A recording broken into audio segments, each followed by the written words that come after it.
Assalamualaikum warahmatullahi wabarakatuh. A'udzu billahi minasyaitonir rajim. Bismillahirrahmanirrahim.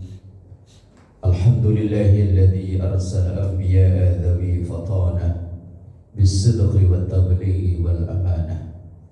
Wassalatu wassalamu ala Toha Rasulillah.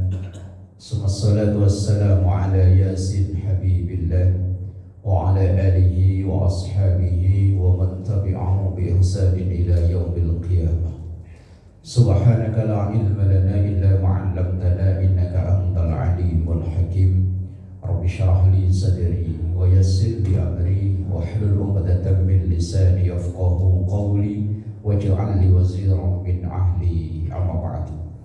Hadratul ulama wal qarama wa hadratul jamaah, Bapak Ibu jamaah Masjid Jami Syiar Islam yang semoga kita semua selalu diberkahi, diridhai dan dikaruniai sehat afiat, panjang umur dalam taat ibadah kepada Allah Subhanahu wa taala. Alhamdulillah, di pagi subuh yang berbahagia ini kita dipersatukan kembali di ruangan Masjid Syiar Islam ini. Semoga menjadi wasilah nanti kita dipersatukan kembali di surganya Allah dalam ridha dari Allah dan syafaat dari Rasulullah sallallahu alaihi wasallam.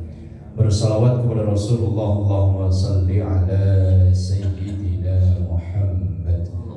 Ibadah akhir zaman, umat akhir zaman kayak kita sekarang ini, yang paling mudah untuk menabung pahala adalah bersalawat. Imam Al-Qulyubi, beliau mengatakan bahwa ibadah kita ini 50-50, 50% kemungkinan diterima, 50% kemungkinan ditolak, kecuali sholawat. Karena sholawat itu adalah termasuk apresiasi penghargaan Allah kepada Rasulullah. Maka siapapun yang bersalawat kepada Rasulullah, ikhlas gak ikhlas, ridho gak ridho, dalam keadaan apapun, mau keadaan suci maupun gak suci, insya Allah ada nilai pahalanya di sisi Allah Subhanahu wa ta'ala. Semoga kita yang selalu bersalawat dijadikan umat yang mencintai dan dicintai oleh Rasulnya, dan harapan terbesar yaumul akhir memperoleh syafaatnya, amin ya rabbal alamin. Bapak Ibu dan jamaah yang dimuliakan Allah, pada pagi yang berbahagia ini kita akan ngaji satu ayat dalam Al-Quran, surah Al-Baqarah ayat 173.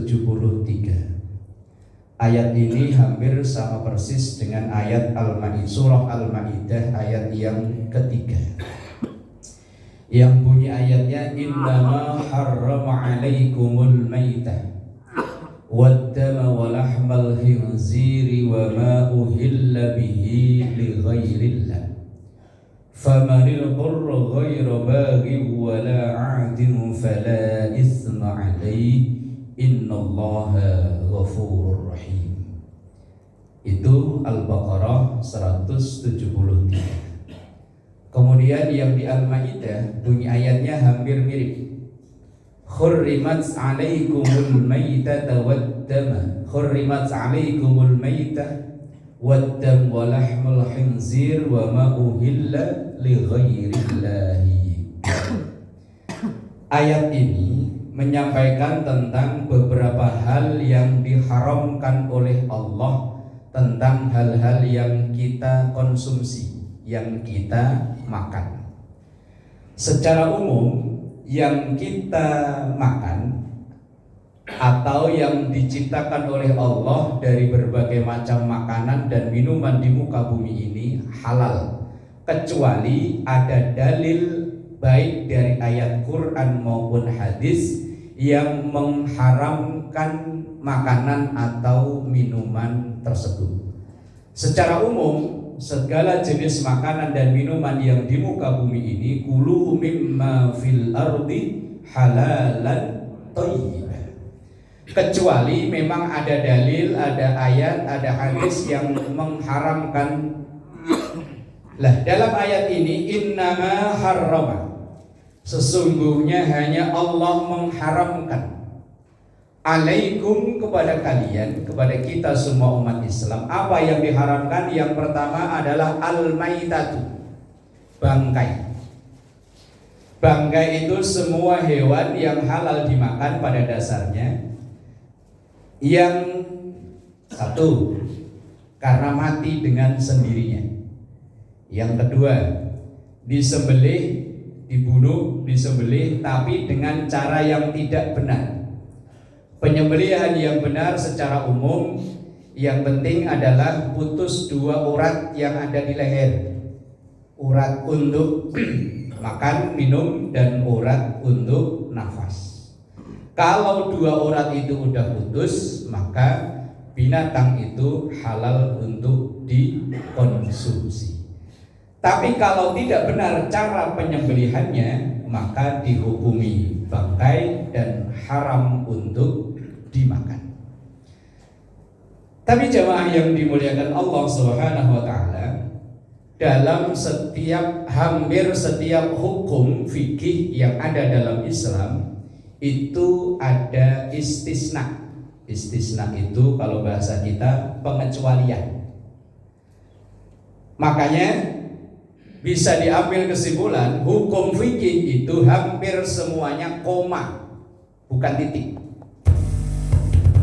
Apa ini? Umpama bapak ditanya, sholat asar berapa rakaat? 4. Belum tentu. Bagi orang yang musafir boleh diskon 50%, tinggal 2. Puasa Ramadan hukumnya wajib, belum tentu juga. Bagi wanita haid, wanita nifas, orang yang sakit, justru malah haram berpuasa Ramadan. Daging anjing, mohon maaf bahasanya, memang namanya itu babi, haram, belum tentu juga. Nah, dalam setiap hukum fikih itu ada istisna. Istisna ini namanya pengecualian. Puasa Ramadan wajib kecuali. Sholat 5 waktu wajib kecuali. Wanita haid, wanita nifas nggak wajib puasa Ramadan, sholat 5 waktu puasa Ramadan. Zakat fitrah wajib kecuali. Yang tidak mampu nggak wajib. Puasa Ramadan wajib kecuali. Ini namanya hukum fikih. Hukum fikih itu akan selalu koma di akhirnya. Kalau hukum tauhid titik, Allah satu, titik. Nggak bisa, waduh urusannya lagi banyak nih, 2 kek. Konon katanya kalau udah beranak jadi 3, nggak bisa. Nabi Muhammad utusan Allah, titik. Nggak bisa sekarang Nabi kok besok-besok naik pangkat jadi Tuhan, nggak bisa. Dalam Islam kalau hukum tauhid titik, tapi hukum fikih koma. Maka kalau masalah hukum fikih nggak usah kalau orang Jawa itu pertentangan. Pertentangan itu Jawa orang Cipucang apa ya? Nggak usah ngotot. Wong hukum fikih itu koma. Ya kayak tadi loh, yang kita tahu secara umum sholat asar 4 rakaat aja belum tentu. Puasa Ramadan wajib ya belum tentu, ibadah haji wajib ya belum tentu. Masih ada koma. Itu hukum fikih, termasuk masalah halal haram. Kayak tadi, bangkai secara umum hukumnya haram kecuali loh, ada bangkai yang dihalalkan, ada. Ini namanya ayat Quran, tapi di tasnya atau di istisna dikecualikan oleh hadis Rasulullah Sallallahu Alaihi Wasallam. Misalnya dalam hadis yang tercatat dalam kitab Bulughul Maram yang disyarah dalam kitab Ibanatul Ahkam dari riwayat Abdullah bin Umar, Rasulullah Sallallahu Alaihi Wasallam bersabda, "Uhillat lana maitatani." Dihalalkan untuk kita umat Islam maitatani, 2 jenis bangkai, yaitu al-jaradu wal hutu. Al-jarad belalang halal, segala jenis belalang halal. Tapi kalau di sini nemu belalang di mana? Nggak ada. Kalau di rumah saya depan rumah masih banyak, Pak. Apalagi kalau pas habis panen banyak, Pak. Ada belalang yang baunya sedep yo ada. Kalau orang sono nyebutnya belalang sangit. Wah, itu baunya sedep. Lalu kalau itu masuk jenis belalang, kalau memang dia tega untuk makan, tapi aku ya iya baunya udah begitu, halal. Yang kedua al-hud. Hud itu binatang laut, binatang yang memang hidupnya berkembang biaknya di air. Ya ikan itu termasuk. Kalau dalam bahasa hadis ini memakai hud itu secara umum, bukan hanya jenis ikan. Pokoknya segala macam hewan yang hidup di laut, berkembang biak di laut, di air, maka itu bangkainya halal. Walaupun namanya anjing laut. Tapi yang melihat langsung aja belum pernah saya. Melihatnya di TV. Pokoknya semua jenis yang hewannya hidupnya di laut, berkembang biaknya di laut, maka itu hukumnya halal walaupun nemunya sudah bangkai. Lah kalau ikan kok disejipkan harus nyembelih dulu. Lah ikan teri nyembelihnya gimana? Terus yang dibikin ikan asin itu kecil-kecil. Terus apa yang udang kecil lagi apa namanya? Rebon. Lah nyembelihnya gimana? Lah makanya binatang laut walaupun nemunya udah bangkai halal. Terus sering kita dengar lah kalau binatang yang hidup di dua alam. Seringnya kita dengar gitu ya. Lah ini butuh penelitian. Memang Rasulullah SAW memberikan gambaran bahwa hewan yang hidup di dua alam itu haram. Tapi binatang apa saja yang hidup di dua alam? Yang disepakati para ahli kodok.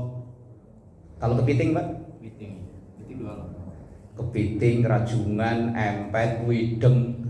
Kalau bahasanya orang pesisir kan macam-macam ya.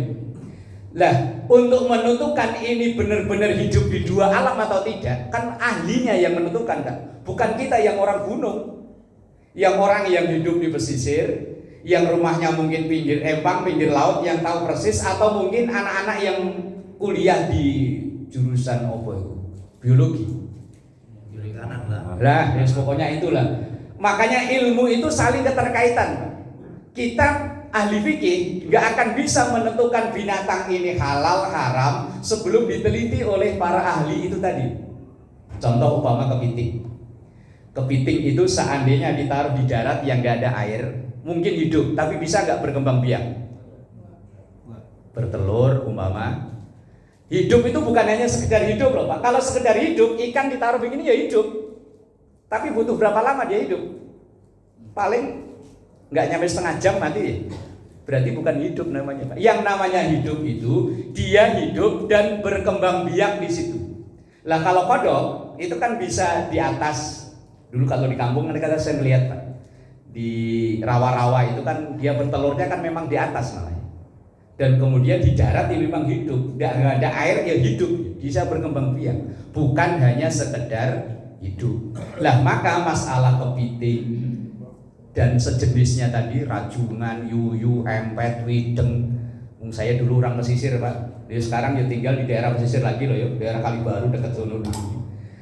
Lah itu harus ada penelitian dari ahli, apakah ini termasuk hewan yang hidup di dua alam itu tadi.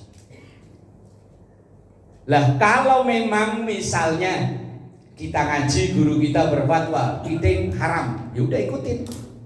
Tapi kalau guru kita ngaji bilang piting halal, ya ikutin. Lah kalau kita ragu, kita ngajinya sono iya. Ngaji di sono bilang katanya piting haram. Pindah ngaji ke sono katanya piting halal. Lah terus kita gimana? Jadi belum lah. Kalau ngikutin kayak begitu ada hadis patokan Pak. Da ma yuri buka ila ma la yuri buka. Tinggalkan sesuatu yang kita bingung. Kono bilang halal, sini bilang haram. Wes tinggalkan. Pilih makanan ma la yuri buka yang kita tidak ragu. Yang tidak ragu kan banyak pilihannya. Bandeng, mujair, tongkol, apalagi pokoknya banyak lah yang jelas-jelas halal. Kalau ragu, tapi kalau enggak ragu, yakin halal nih. Wong saya pernah dengar penelitian bahwa hewan ini begini, silahkan Pak. Yang penting tidak meragukan. Lah kalau ragu, tinggalkan. Wong hadisnya da ma yuribuka ila ma la yuribuka. Tinggalkan sesuatu yang kita ragu, beralih ke sesuatu yang kita yakin. Asal jangan meyakini sesuatu yang jelas-jelas haram. Misalnya ya kayak daging yang jelas haram, kita semuanya tahu. Wah, saya yakin ini mah halal. Yo, itu keyakinan kita yang perlu dioperasi. Udah disepakati halal kok kita meyakini, disepakati haram kok kita meyakini halal, itu yang berbahaya. Nah, bangkai ada dua yang dihalalkan, yaitu belalang dan segala jenis hewan yang hidup dan berkembang biak di air. Yus macam-macam. Saya pernah nonton tayangan di YouTube. Ada seorang ustadz yang berceramah bahwa buaya halal. Wih, saya ngebayangin nangkep buaya untuk dimakan gimana caranya. Wis kita nggak usah aneh-aneh lah Pak Yus. Pokoknya yang tiap hari ada di lingkungan kita, kalau memang kita yakin ini halal, monggo dikonsumsi. Tapi kalau ragu-ragu, tinggalin. Gampang. Nggak usah memperdebatkan yang kita sendiri lihatnya aja belum pernah. Ya kayak tadi loh, anjing laut, singa laut. Ada singa laut ya? Ada ya. Lah iya, lihat langsung aja kan belum pernah ya. Ya kecuali bapak-bapak yang mungkin udah pernah, kalau saya sih belum pernah. Yang sehari-hari kita ketemukan ini. Lah yang paling berbahaya terkadang ini mungkin tempo hari saya sampaikan di Babul Khair, Pak. Ini hanya mungkin ya saya yang saya ngelihat, apa asli memang begitu. Orang nyembelih ayam di pasar. Ini yang saya lihat. Moga-moga sayanya yang salah lihat. Iklan dulu, iklan kopi. Ini, wah gelasnya beda saya.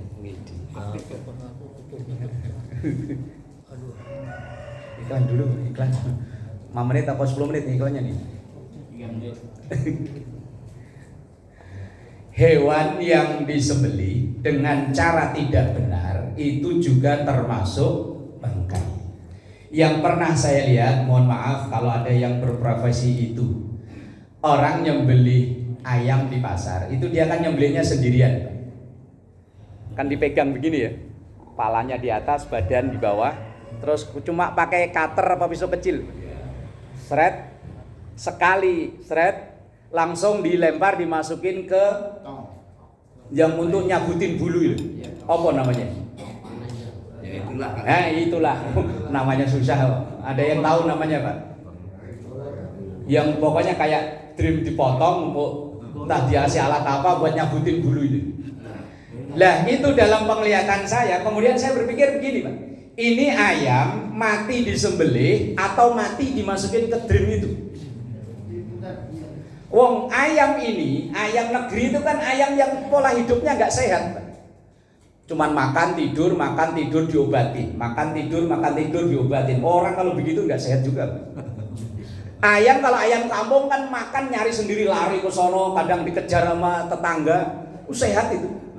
Olahraga. Lah kalau ayam negeri Pak, dulu zaman saya SMA itu di kampung saya banyak orang miara begitu. Ada orang hajatan, kalau dulu di kampung kan sound system gede-gedean, kayak mau nanggap soneta. Begitu sound dinyalain, jelegar, ayam pada jantungan mati. Lah itu ayam yang disembelih, itu matinya karena disembelih atau dimasukin ke tong itu. Lah kalau disembelih dengan 2 urat ini putus, halal itu ayam. Tapi kalau matinya karena dimasukin ke tong itu, namanya masuk tong sih Pak? Ya wis itu aja ya, anggap aja itulah ya. Lah itu kan jadinya bangkai itu Pak. Lah sehari-hari yang kita makan sementara kita nggak pernah tahu prosesnya. Wes pokoknya kalau beli ayam geprek ya wes pokoknya matang kita bawa pulang makan. Kita nggak pernah tahu prosesnya. Maka dalam Islam, bijaknya hukum Islam itu ada halal hukmiyah, ada halal dzatiyah. Kalau halal dzatiyah, wah nggak bisa kita Pak. Ini kopi lah, ini kopi. Ini secara umum kan hukumnya halal ya. Tapi dzatiyahnya apa benar-benar halal? Bisa jadi ini prosesnya kecampuran tai ching ngomong. Tai kucing. Lah iya kan kita nggak tahu Pak. Lah makanya kita hanya berhusnudzon, berhukum bahwa itu halal. Kalau secara dzatiyah kayaknya berat Pak. Berat. Lah terus kayak itu tadi, gimana sehari-hari kita, wong hampir semua kita ini hampir setiap, walaupun nggak setiap hari ya, kan mengkonsumsi ayam. Sementara cara sembelihan yang, mohon maaf kalau mungkin Bapak pernah lihat, kalau saya pernah lihat Pak, dengan cara seperti itu tadi langsung timbul pikiran saya, ini ayam matinya disembelih atau dimasukin ke itu tadi. Lah terus ya kita berhusnudzon, berprasangka baik bahwa orang yang motong itu ya tahu cara motong yang benar, sehingga ayam yang dijual, yang dipotong itu tidak terhukumi bangkai. Lah kalau bangkai haram untuk dikonsumsi. Apalagi daging-daging yang impor dari negara-negara yang mayoritas bukan orang Islam. Yang di Indonesia rata-rata dari Australia. Australia mayoritas bukan orang Islam. Lah terus gimana kita? Ya kita berhusnudzon, berprasangka baik bahwa penyembelihan karena mau diedarkan di Indonesia, apalagi di situ udah ada label halal dari MUI. Kalau seandainya nggak bener, MUI yang bertanggung jawab. Enaknya kita jadi rakyat biasa begini. Umpama nanti kita di akhirat, woi sapi yang kamu makan haram. Oh labelnya halal. Ngeyel kita sama malaikat ya.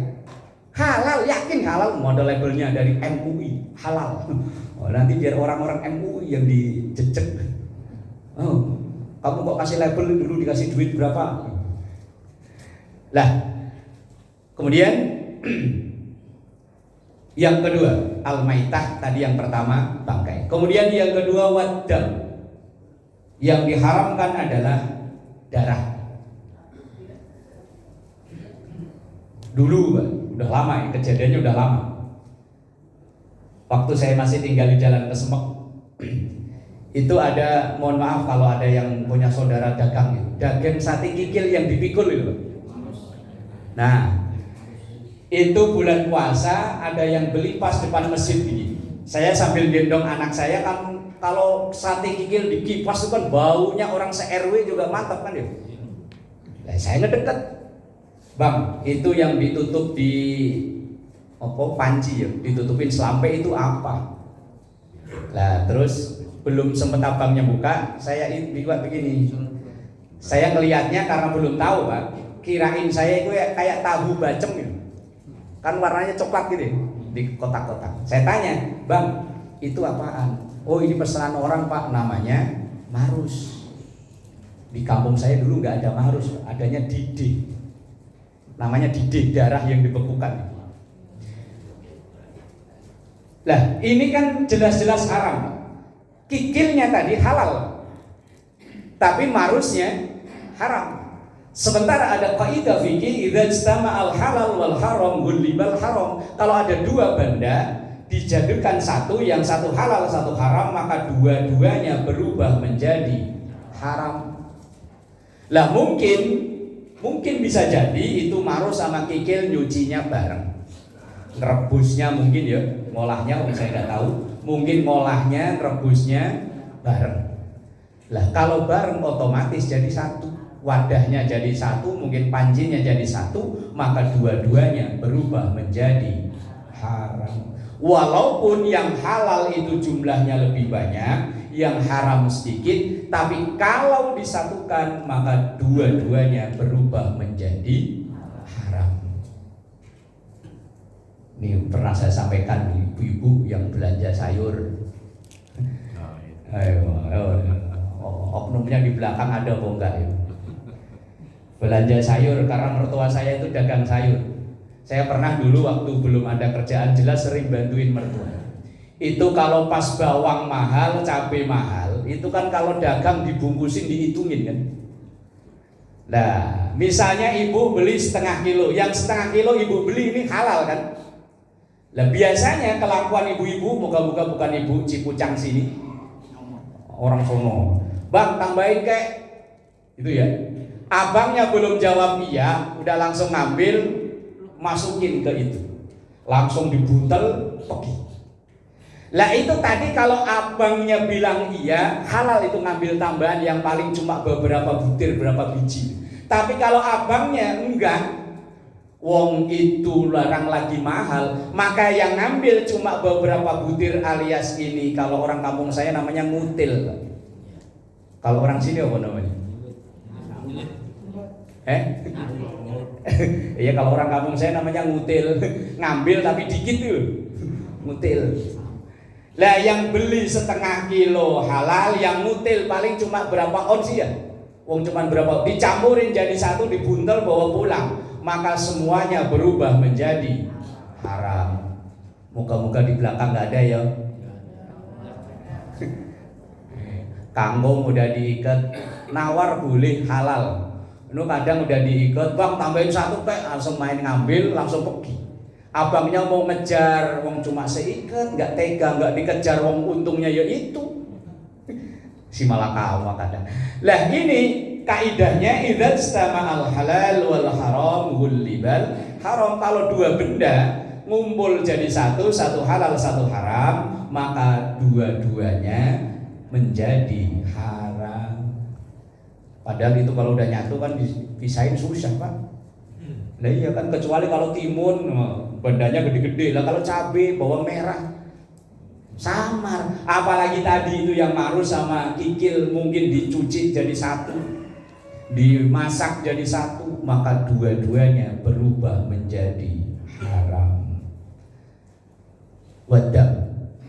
Kemudian yang ketiga yang diharamkan dalam ayat ini adalah walahmal khinzir, daging babi apa celeng yang sopan pak? Celeng. Sama aja. Khinzir itu kan bahasa Arabnya, bahasa Indonesianya kalau dulu di kampung dimaknainya celeng, kalau di sini dimaknai ya wes itulah yo. Ya mosok dipanggil Frankie, namanya itu.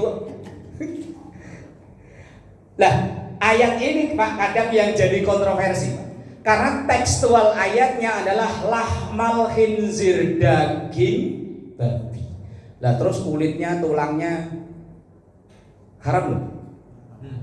Loh, teks ayatnya lahmal khinzir loh pak, daging. Berarti kalau bukan daging ikut haram ya. Nah, inilah perlunya kita belajar Quran bukan otodidak, harus ada guru.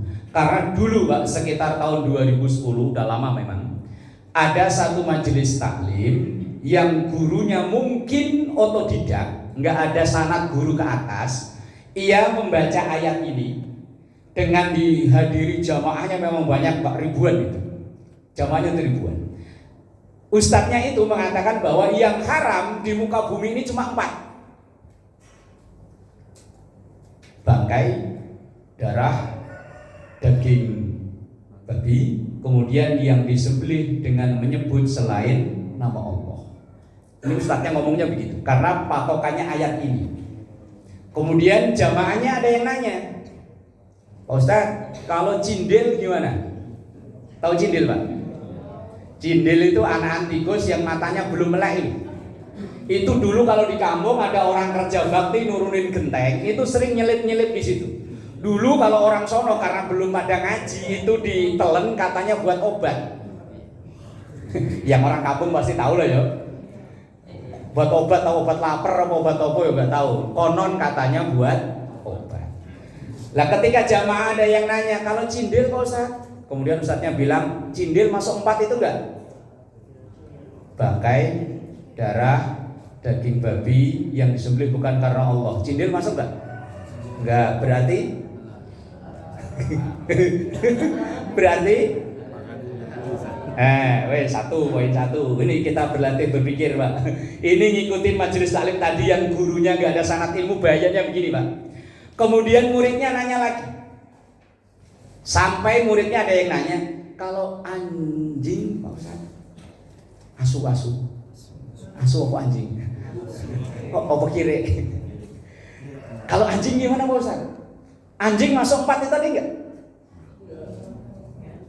4 ini dalam ayat ini kan yang disebut cuma bangkai, darah, daging celeng yang disembelih bukan karena Allah. Anjing masuk enggak?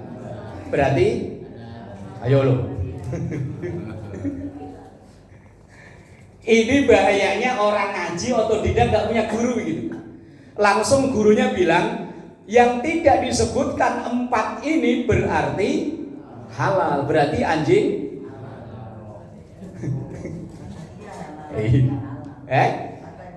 Iya, ini kata dia. Kemudian begitu ini viral, rame.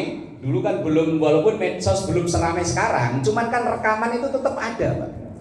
Begitu rekaman itu tersebar, dulu kan pengajian internet begini loh, Pak, antar jamaah majelis itu loh. Kemudian begitu rekaman itu tersebar, dulu yang protes pertama adalah NU Solo Raya karena kejadiannya di daerah sana. Kemudian begitu nyebar, akhirnya ya wes, investigasi dari Muhammadiyah ada, dari PBNU ada, bahwa ya memang tadi ternyata ustadznya tadi hanya belajar otodidak, melihat Quran, melihat terjemahannya, tulisannya bahwa yang haram hanya bangkai, darah, daging celeng, kemudian apa yang disembelih bukan karena Allah.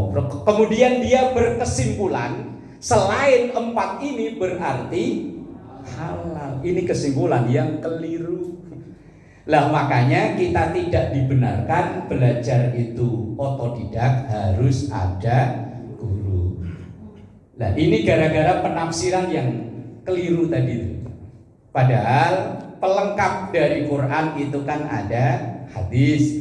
Bagaimana pandangan hadis tentang selain dari 4 yang disebutkan tadi? Wong nyatanya tadi di awal bangkai haram, tapi ada yang dihalalkan, ada namanya istisna itu tadi. Darah haram, tapi ada istisnanya juga. Ati dan amla itu juga aslinya darah, tapi dihalalkan. Nah itu kita taunya dari hadis, termasuk lahmal khinzir, daging babi, daging celeng itu yang disebut memang dagingnya.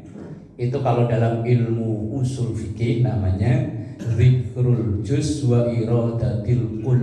Yang disebut hanya dagingnya, tapi yang dimaksud adalah kesemuanya. Sama kayak kita ngomong begini, si itu belum kelihatan batang hidungnya. Apakah yang dimaksudkan cuma hidungnya tok? Enggak lah, yang dimaksud ya orangnya kan ya. Wah batang hidungnya aja nggak kelihatan, kemana sih orang itu?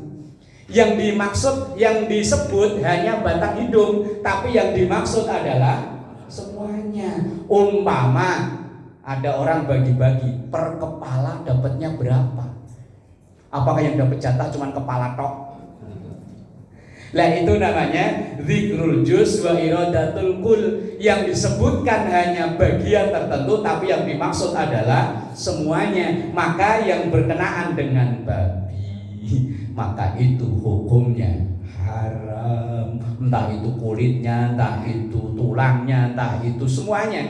Walaupun yang disebut cuma lahmal khinzir. Itu pentingnya ngaji, kita itu harus ada guru, tidak boleh otodidak membaca ayat Quran, kemudian melihat terjemahannya, langsung mengambil kesimpulan. Bahayanya kayak tadi, sampai menghalalkan anjing gara-gara membuat kesimpulan yang keliru. Kemudian yang keempat yang diharamkan dalam ayat ini adalah wa ma uhilla bihi li ghairillah. Dan apa yang disembelih dengan mengatasnamakan bukan nama Allah. Seperti misalnya yang kalau dulu, insya Allah kalau sekarang udah enggak lah ya, buat sesembahan. Kalau di daerah saya masih ada, asal lama nggak turun hujan, itu ada orang dari daerah tertentu dekat di lereng Muria. Kalau Bapak pernah ziarah ke Muria, kampung mak saya itu di bawahnya Muria. Itu ada tempat, itu ada batu selebar spring bed. Lah itu dipakai orang-orang daerah tertentu asal kemarau kepanjangan motong kambing ya motongnya di batu itu. Kemudian darahnya dilumurin, ya udah habis itu kambingnya digeletakin gitu aja. Lah kadang warga sekitar diambil diolah. Lah ini kan memang jelas-jelas dia nyembelih itu bukan karena Allah. Bukan nyebut nama Allah, nyebutnya Mbah Sapo gitu lah ada di situ. Tapi kalau masyarakat Jakarta sih insya Allah ya. Kalau yang syirik-syirik yang jelas-jelas insya Allah enggak tahu kalau umpet-umpetan yumbo. Kecuali famani turra ghairu baghi wala 'adin fala isma alaih. Kecuali, nah ini masih ada istisna. Ini yang mengistisnakan malah Quran sendiri. Kecuali kalau memang bagi orang yang dalam keadaan tertentu alias darurat tubihul mahzurat. Dalam keadaan darurat, daging-daging yang disebutkan itu tadi bisa berubah hukum menjadi halal. Maka hukum fikih itu tadi tidak titik, masih koma. Famanir turro, maka bagi orang yang kepepet, misalnya lagi camping di tengah hutan, bahan makanan stok habis, turun ke pemukiman udah gak kuat, udah lemes, udah nyender aja di pohon, udah lemes, tiba-tiba kalau ada yang lewat, ayo nguk, badannya gemuk, wah langsung timbuknya pakai batu, wah, yes langsung pakai makan mentah apa, tapi yo makannya ghairu baghin, nggak boleh berlebihan, hanya cukup pokoknya memulihkan tenaganya dia, jangan sampai begitu dimakan enak, sedap gurih. Wah sisanya mubazir, ini mubazir temannya setan. Padahal alasannya dia pengen lanjut. Lah yang kelanjutannya ini yang dihukumi haram. Sama kayak orang zaman dulu, Pak. Pengobatan belum canggih. Dulu asal orang punya gatel-gatel, kalau enggak nyari yang cecek gede kan, tokek. Kalau enggak tokek kadal. Nah, kemudian harus diolah, entah digoreng atau dibakar, dimakan. Punya penyakit gatal-gatal. Kalau memang tokek kadal tadi dihukumi haram untuk obat, ya sekedarnya. Jangan kok enak, nyari lagi ya. Wah, itu yang bahaya. Famanil turra ghairu baghin fala 'adin. Tidak berlebihan, tidak mengulangi. Ayat Quran yang bilang fala isma alai, maka tidak dosa. Orang dulu itu kalau berobat aneh-aneh Pak ya. Dulu ya saya masih ingat Pak. Zaman dia mungkin SD atau SMP, sakit mata. Kata mbah itu kencing pertama suruh ngambil ngolesin. Pernah dengar Pak? Iya. Kencing kan najis ya. Untung nggak disuruh minum. Cuman nanti kalau kencing pertama minum olesin, kemudian buat dulu ya manut-manut aja disuruh gitu. Lah tapi kalau memang yakin ya dilala ya sembuh, tapi Allah yang ngasih sembuh. Tapi berobat dengan benda najis dalam Islam kan nggak boleh. Ya memang dulu mungkin ya belum ada. Lah kalau sekarang udah ada obat-obat yang suci, obat-obat yang diberikan legalisir oleh MUI, lo mosok masih pakai yang begitu. Tradisional lah ya, tapi tradisional ya boleh, cuman kalau pakai air kencing lah ya unik ya. Orang zaman dulu ya aneh-aneh, ya bukan aneh ya Pak ya. Memang belum ada obat mata insto, belum adanya baru itu ya wis. Lah kaidah fikih, kaidah ayat Quran ini famanil turro, bagi orang yang kepepet, enggak ada yang lain. Kemudian ghairu baghin, enggak ngulangi lagi. Wala 'adin, dan tidak berlebihan, fala isma alai, maka tidak ada dosa baginya, alias boleh. Ini menunjukkan bahwa hukum fikih itu tidak titik, alias koma.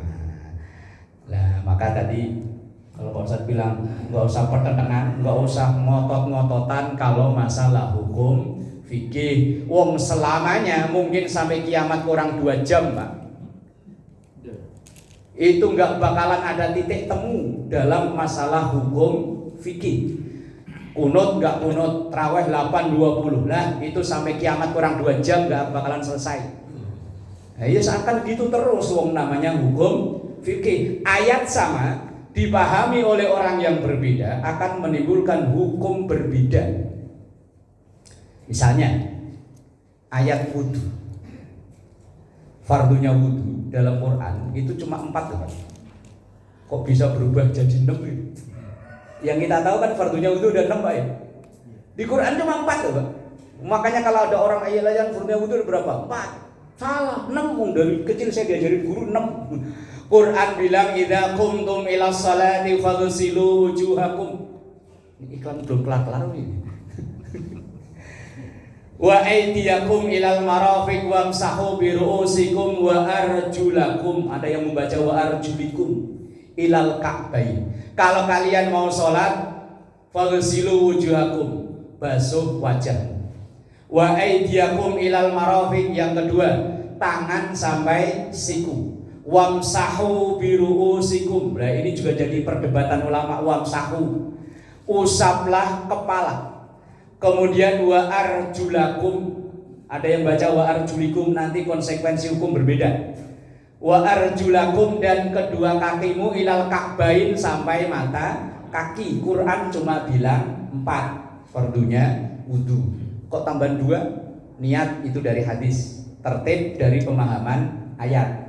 Kita ini tinggal jadi, udah diproses oleh para guru-guru, para ulama-ulama bahwa fardunya wudu itu 6. Sumbernya dari Quran 4, dari hadis 1, dari ijma 1, maka semua jadi 6. Lah di ayat yang wamsahu biruusikum, kalau kita bacanya wa arjulakum, ada yang baca wa arjulikum. Dari itu aja bisa menimbulkan perbedaan. Kalau kita orang ahlus sunnah membacanya wa arjulakum, maka kaki wajibnya dibasuh. Namanya basuh itu ada air ngalir. Lah sekarang ini beredar di video di YouTube, orang wudu pakai semprotan kayak ibu mau gosokin. Nonton kan ya? Lah itu airnya bisa ngalir apa enggak? Yang namanya membasuh itu air harus ngalir. Kalau ngusap yang penting basah, nggak perlu ngalir. Ada kan ya bimbingan ketika untuk para jamaah umroh hanya pakai yang untuk ibu mau gosok itu. Ada kan ya? Nah itu ketika yang membasuh apakah itu mengusap atau basuh? Kalau definisi basuh itu ada air ngalir. Kalau ngusap mah yang penting basah. Lah kaki dalam kita ahlus sunnah wajibnya basuh itu ada air ngalir. Tapi kalau pemahaman saudara kita yang berfaham Syiah itu kalau wudu kaki cuma diusap kayak kita kepala gini nih. Tangan dibasahin, kakinya diusap. Ayatnya sama, hanya membeda. Kalau kita ahlus sunnah membaca wa arjulakum, kalau dia wa arjulikum. Kalau kita ajak debat dalam ilmu nahwu, ya mereka punya dalilnya kok Pak. Lah, perbedaan-perbedaan seperti ini ya sampai kiamat kurang 2 jam nggak bakalan beres. Ya maka kalau kita yakini guru saya ngajarinnya begini, wes begini, wes ikutin. Ngangkat tangan dalam sholat aja itu macam-macam. Kalau saya ngikutin yang ke atas, wong hadisnya sama loh Pak. Warfa yadaihi hadwa mangkibaihi, angkatlah tangan sejajar dengan pundak. Sejajar itu dimaknai beda. Ada yang sejajar ke atas, maka takbirnya begini, Allah ke atas. Ada yang sejajar ke samping, maka takbirnya begini. Pernah lihat kan ya? Ada yang sejajar itu ke depan, maka takbirnya begini. Allah. Biasanya begini, minimalis ya. Ketika meletakkan di dada pun beda-beda. Lah, selamanya perbedaan begini, tadi saya bilang, sampai kiamat kurang 2 jam, umpama kiamat jam 10, jam 8. Belum beres. Maka kalau kita yakini, kalau saya begini ya udah. Silahkan. Tapi tidak menyalahkan yang takbirnya begini, nggak menyalahkan yang takbirnya begini. Lo nggak ngangkat tangan aja boleh Pak. Allahu Akbar, tangannya tetap begini. Cuman yo kalau di sini kirain mah belum sholat ya. Ayo sedekah. Sedekah. Ini ada yang memaknai fauqa sadri, berarti di atas dada, takbirnya begini. Ada yang tahta sodri, di bawah dada, Di bawah dada aja ada yang gini, ada yang ke bawah lagi, ada yang ke bawah lagi, ada yang ke bawah lagi sambil megangin sarung.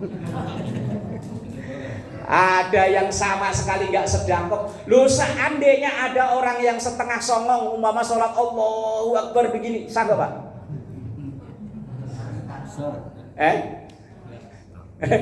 Sah nggak? Sah. Cuman kalau budaya kita orang begini ini kan nggak sopan ya. Lu kan nggak ada aturan khusus kalau sholat harus, nggak harus masalahnya. Nah, perbedaan-perbedaan seperti ini yang harus kita pahami sehingga kita sesama muslim nggak eker-ekeran. Udah sampai tahun sekarang masih eker-ekeran kunut nggak kunut, angkat tangan seberapa wes pokoknya kalau yakin segitu. Kalau saya ditanya kamu milih yang mana? Kalau guru saya ngajarin ke atas ya ke atas. Tapi saya nggak menyalahkan yang ke sini, yang ke sini. Termasuk dalam masalah halal haram, karena itu hukum fikih. Walaupun tadi yang 4 disebutkan secara tekstual dalam Quran haram, tapi ternyata ada istisna. Istisna itu pengecualian. Famaniturra ghaira baghi wala adin fala isma alaihi. Kalau orang yang kepepet maka yo enggak dosa alias boleh. Wallahu a'lam bishawab. Kalau ada yang mau disampaikan atau ditanyakan, monggo silahkan sebelum kita akhiri.